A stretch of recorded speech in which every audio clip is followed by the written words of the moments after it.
Hey everyone, and welcome back. So, our last video was working on this golden honeycomb hexagon gold thing, gold. So, today is silver, or whatever day it is silver. And if you saw me doing it previously, this is what it looks like when it's all done. I've got the different ones here for you. This one is when you go over the black lines with white with the gel pen. This is the black lines by itself, and this is doing the lines in gray and then just leaving them like that. So, just depends on what you have in your book, or if you want to draw it, or what have you. They're very simple to draw, and if you don't have the internal lines, that's totally okay. You can either draw your own, or you can leave it like that. So, to draw your own is super simple. You just go straight from each corner right towards the middle, and then you just connect them right at the ends, boop, like that. I don't want to use this one because I did the other one super wonky, and I don't want to use that one now. But if you do one super wonky, it's fine, like this, because I did that super wonky. Anyway, just go over it with a gel pen, and then you should be able to color over it, or something like that. So, alright, for silver, I have two different grays, white, black, and I have Payne's gray, which is almost as dark as you can get in the grays, and I have cold gray number 3. So, we're going to start with our cold gray. I thought I had a lighter gray too. I don't know where it went. But we're going to start with the cold gray. And it's super easy. Just like this one, we're going to pick out where our light source is kind of going to be up here. And we're going to go gently across pretty much all of it. Just give it like a base coat.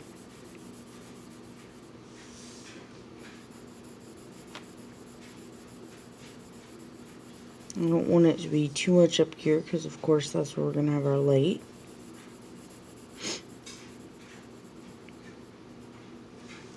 And then maybe we'll do just a little bit right at the edge of this one.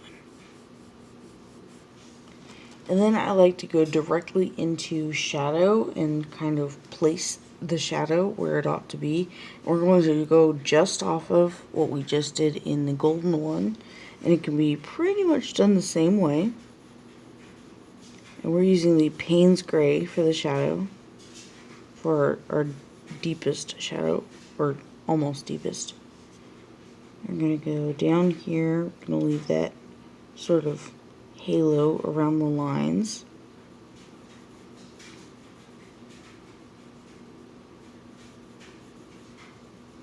Or at least try to.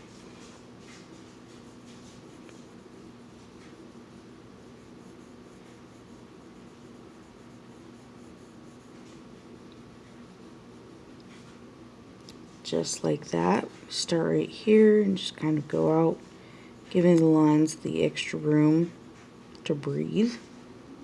And we're going to go along the bottom over here, just a little bit. And then right here, we're going to go along the top and along the bottom of that facet.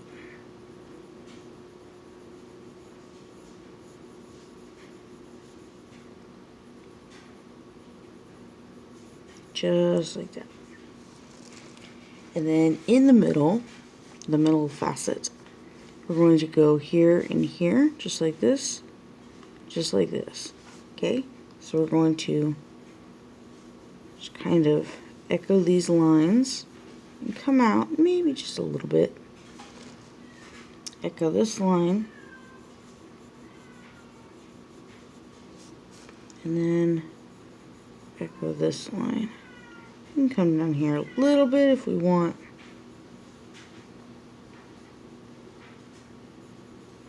Just like that.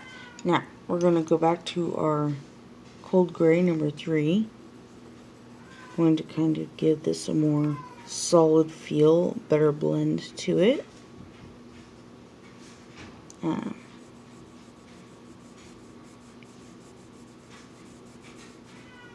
So that it's softer and it gradiates a little bit better than we already had. And do the same for up here, just kind of get it a little bit darker where we have our shadows. You can go back and work in the shadow more if you want. Just depends on your taste, how you think it looks so far.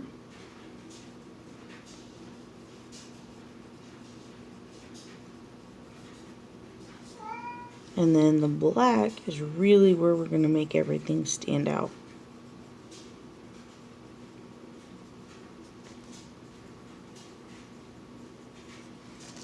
So, that's just the base. And that's only with 2 gray. That's with Payne's Gray and the Cold Gray. And you could do that for very, very light silver if you wanted to. And then I'm going to go in and take my black and just in the middle of the shadow, like just in the middles of it, so that there's still almost an edge of shadow around where I'm putting the black. So I want it to be like a gradation of the shadow. I've noticed that silver reflections are very sharp and very poignant. It's very, lots of lighter grays, and then there's just all of a sudden it's like super dark. So that's what I've been trying to get that look of.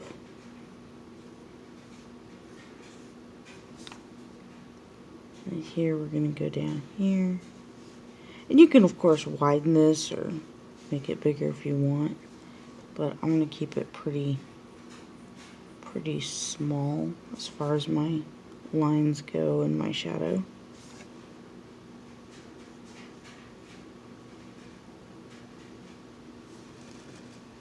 And that's really all it takes. It's not a whole bunch, but it works. If you really want to go in and blend more, you can get your white, go in, blend this a little bit more, get that white kind of built up. You can use this to soften the edges. You can use it to come in here and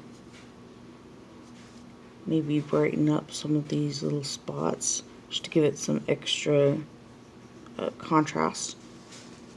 But that's up to you. That's completely optional. Personally, I really like it like this.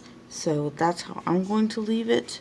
Of course, if you want to go in with your gel pen and white out the outlines, go for it. My favorite one that I did when I did the others was the one with the black outlines. And you can see them here. This is with the white outline, this is with the black outline, and this is by itself, where I just drew in the lines in gray, just these outlines, and left them gray.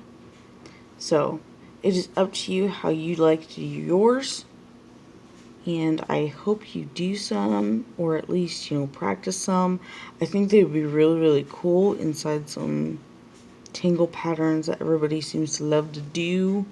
I think it would be neat and something different. So there you go. Hope you enjoy it, and I hope to see yours soon. Bye.